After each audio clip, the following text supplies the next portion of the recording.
Praise the Lord. आप सभी को जय मसीह की शलोम। Greetings to you in Jesus mighty name. प्रभु यीशु के सामर्थी नाम में आप सभी का स्वागत है। मेरे भाइयों, मेरी बहनों, एक बार फिर से आज की इस बेसिक टीचिंग, बुनियादी शिक्षाओं में मैं आपका प्रभु यीशु के नाम में वेलकम करता हूँ, स्वागत करता हूँ। बाइबल कहती है, जो जो उस दिन को निकट आते देखो, आपस में और भी संगति करो। आप सभी जानते होंगे कि इन दिनों में इजराइल में एक वॉर सी चल रही है। इन लड़ाइयों के द्वारा भी मुझे लगता है कि परमेश्वर हमें संकेत दे रहा है कि वो बहुत जल्द आएगा। और आप जानते हैं, हम में से बहुत से लोग जो हैं वो इस विषय में बड़े लापरवाह होते हैं कि हमें तैयार होना है, हमें तैयारी करनी है। जिस तरह से जब यीशु पहली बार आए और इज़राइल उसे नहीं पहचान पाई, लोगों ने उसे नहीं समझा, वही इतिहास इन दिनों में भी हो रहा है कि जैसे पहले आगमन में लोग तैयार नहीं थे, वैसे आज भी बहुत सारे लोग उसके दोबारा आने पर तैयार नहीं हो रहे हैं। मैं आप में से हर एक को आज कहना चाहता हूँ, मेरे भाइयों, मेरी बहनों, वचन कहता है कि जब जब हमें पता चले कि प्रभु का आना और निकट आ गया है, हमें और भी इकट्ठे होने के लिए कहा गया है, संगति करने के लिए कहा गया है, क्योंकि इस दुनिया में ऐसी बहुत सारी चीज़ें हैं जो आपको अपनी तरफ खींच सकती हैं। ये ज़रूरी है कि हम अपने आप को खुदा में बनाए रखें। आज का वचन हम में से बहुतों की ज़िंदगी को पूरी तरह से बदल सकता है अगर हम उस पर ध्यान दें। आज मैं बात करना चाहता हूँ उन लोगों के लिए जो खाने और पीने की हैबिट्स को बहुत हल्के से लेते हैं। उन्हें लगता है कि वो जो भी चाहे वो कर सकते हैं और इससे कोई फ़र्क नहीं पड़ता। लेकिन मैं समझाना चाहता हूँ कि कई बार हमारी सोच गलत होती है।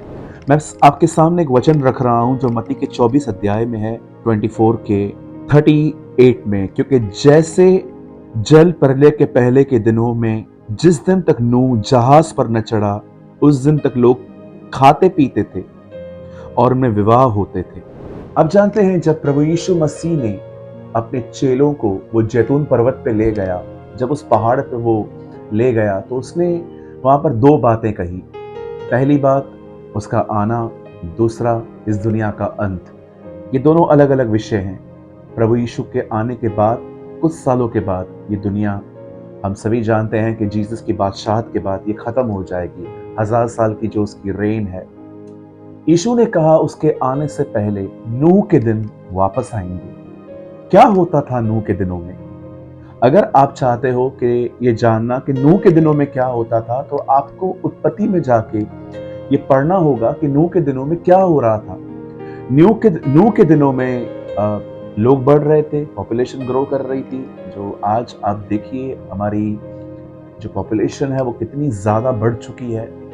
कोई कोई स्टेट तो ऐसी है जहां पर सिर्फ जितने लोगों के रहने के लिए वो स्टेट बनी थी, वहां से 10 गुना अधिक लोग वहां पर आ गए हैं। इसीलिए आपको आज बहुत सारी जगहों पर ट्रैफिक मिलेगा, किसी किसी जगहों पे चलना मुश्किल होता है। हर समय हर दिन पॉपुलेशन बढ़ती जा रही है।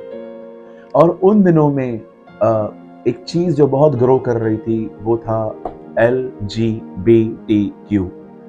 पुरुषों का पुरुषों के साथ पाप करना, स्त्रियों का स्त्रियों के साथ पाप करना, गे और लेस्बियन रिलेशनशिप जो बढ़ रहे थे, जो आज भी आप देखते होंगे लोग लिव इन रिलेशनशिप में रहते हैं, विदाउट मैरिज वो एक ही घर में एक ही साथ रहते हैं और उन्हें ये बड़ा नॉर्मल सा लगता है, जबकि खुदा के कलाम में इन सारी चीजों को पाप बताया गया है।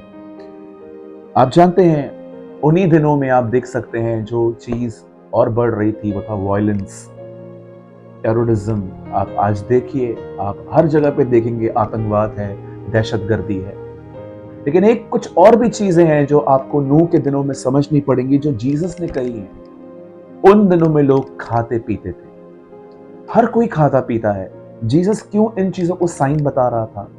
मैं आपको बताना चाहता हूं, मेरे भाइयों, मेरी बहनों, यीशु ये कह रहा था, अंतिम दिनों में लोगों का मन खाने पीने में इतना ज्यादा बिजी, उन्हें खाने में इतना क्रेज होगा कि वो ये तक नहीं देखेंगे कि वो फैट हो रहे हैं, वो मोटे हो रहे हैं, उन्हें बीमारियां लग रही हैं और वो सुस्त हो रहे हैं।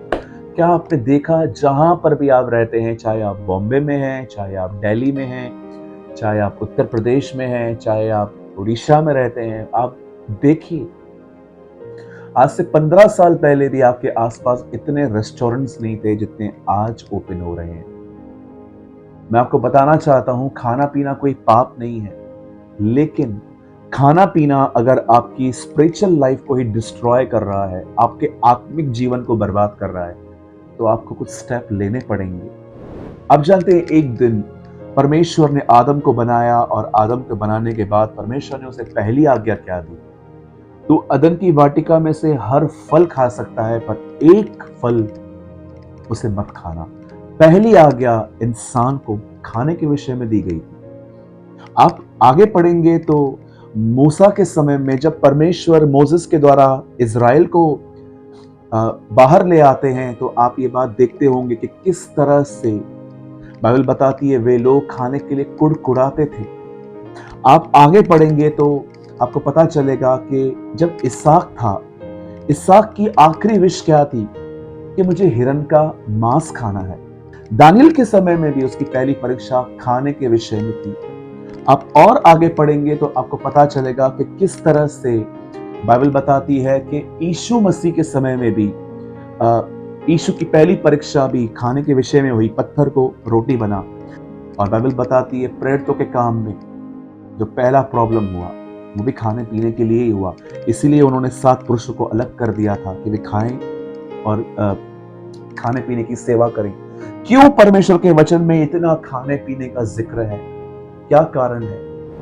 प्रभु हमें समझाना चाहता है, जिंदगी खाने पीने के लिए नहीं जी जाती, हम जिंदा रहें इसलिए हम खाते हैं। बहुत से लोग खाने के लिए जी रहे हैं, पर हमें जीने के लिए खाना चाहिए। आज मैं आपसे पूछना चाहता हूं, आपकी फूड ईटिंग हैबिट्स किस तरह की हैं? कहीं ऐसा तो नहीं है कि आप इतना खा रहे हैं, आप फैंसी फूड के प्रति इतने ज्यादा टेम्प्ट होते हैं कि आहिस्ते आहिस्ते आपकी स्पिरिचुअल लाइफ खत्म होती जा रही है, आपका प्रार्थना जीवन कम हो रहा है। देखिए, आप जो कुछ खाते हैं वो आपके बॉडी को कंट्रोल करता है। कुछ चीजें ऐसी होती हैं कि अगर आप वो खाएं तो आपको नींद सी आती है। कुछ चीजें ऐसी होती हैं अगर आप खाएं तो आप लेजी फील कर सकते हैं। खाना आपके बदन को कंट्रोल करता है। मैं आप में से हर एक को कहना चाहता हूं, आप में से जितने भी लोग मुझे देख रहे हैं, अगर आपको इन दिनों में लग रहा है कि आप जरूरत से ज्यादा खा रहे हैं या आप खाने के प्रति बिल्कुल आप अपने डिसिप्लिन से बाहर आए हैं, मैं आपको कहना चाहता हूं मेरे भाइयों, मेरी बहनों, जो अधिक खाते हैं वो प्रेयर में ग्रो नहीं कर सकते। आप में से जितने भी लोग मुझे देख रहे हैं, आप में से हर व्यक्ति को इन दिनों में हर हफ्ते कम से कम 1 बार या 2 बार आपको उपवास करना चाहिए। अगर आप उपवास करेंगे, आपके बदन को खाना नहीं मिलेगा और आहिस्ते आहिस्ते आपकी बॉडी आपके कंट्रोल में आएगी। आज मैं आपसे पूछना चाहता हूं, आपकी फूड हैबिट्स किस तरह की हैं? क्या आप खाने के वश में तो नहीं आ रहे हो? यीशु ने कहा, मनुष्य रोटी से नहीं परंतु परमेश्वर के मुंह से निकले गए कलाम से जिएंगे।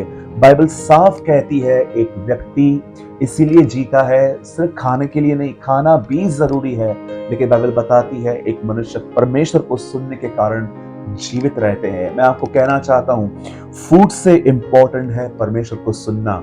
फूड आपको आपकी बॉडी को हेल्दी रख सकता है, लेकिन खुदा का कलाम आपको मेंटली और फिजिकली हर तरह से फिट रख सकता है।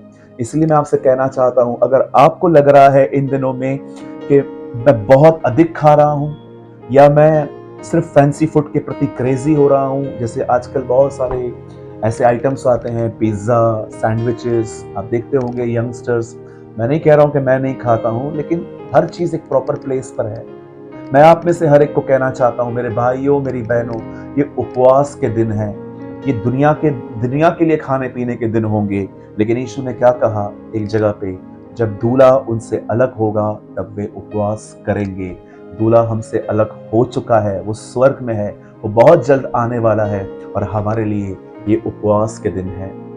मैं आप में से हर एक को कहना चाहता हूँ, हफ्ते में कम से कम 1 बार तो या 2 बार आपको उपवास करना चाहिए। उस उपवास में जाइए और परमेश्वर को पुकारिए, प्रभु जितना खाने पीने के लिए मेरे अंदर क्रेज है, वे उतना ही मेरे अंदर तेरे वचन के प्रति भूख और प्यास हो, क्योंकि लिखा है मनुष्य केवल रोटी से नहीं, परमेश्वर के मुंह से निकले गए वचन से जिएगा।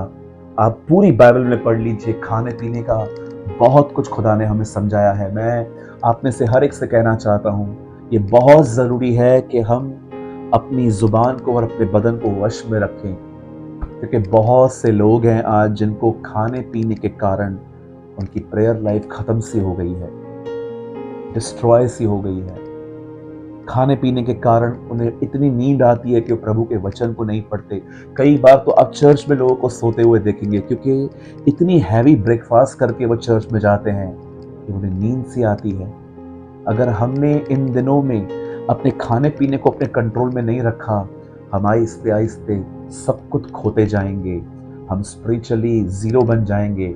आप देखिए किस तरह से शिमशोन जब बैकस्लाइड हुआ, ओ उसके बाल काट दिए गए, उसकी आंखें फोड़ दी गई, सारा अभिषेक चला गया। आज बहुत सारे जो लोग हैं खाने पीने के कारण वे लेजी होते जा रहे हैं, उनका अभिषेक जा रहा है, उनके जिंदगी से परमेश्वर की उपस्थिति जो है वो फील नहीं कर पाते हैं, और आहिस्ते आहिस्ते उनका स्पिरिचुअल लाइफ खराब हो रहा है। मैं आप में से हर एक को कहना चाहता हूँ, मेरे भाइयों मेरी बहनों, ध्यान दीजिए, उपवास में रहिए, प्रभु में बढ़िए, ये आपके लिए बहुत ज़रूरी है। मैं उम्मीद करता हूं कि आज के वचन के द्वारा, इस छोटे से वचन के द्वारा आपने आशीष पाई होगी। और मैंने हमेशा की तरह आपके लिए एक आर्टिकल लिखा है, और आज के आर्टिकल का नाम है अधिक खाना। इस समय आपकी स्क्रीन पर एक नंबर है, आपको सिर्फ और सिर्फ यहाँ पर लिखना है अधिक खाना, और आपको नीचे से अपना नाम और आप कहाँ से हैं हमें लिखना है, और हम आपको आर्टिकल भेज देंगे। और अगर आज के वचन के द्वारा आपने आशीष पाई हो, आपने कुछ समझा हो, तो ज़रूर कमेंट करके बताएं। और अगर आप चाहते हैं कि हम बेसिक टीचिंग कंटिन्यू रखें, तो भी हमें ज़रूर बताएं। खुदा आप सबको बरकत दे। जय मसीह की।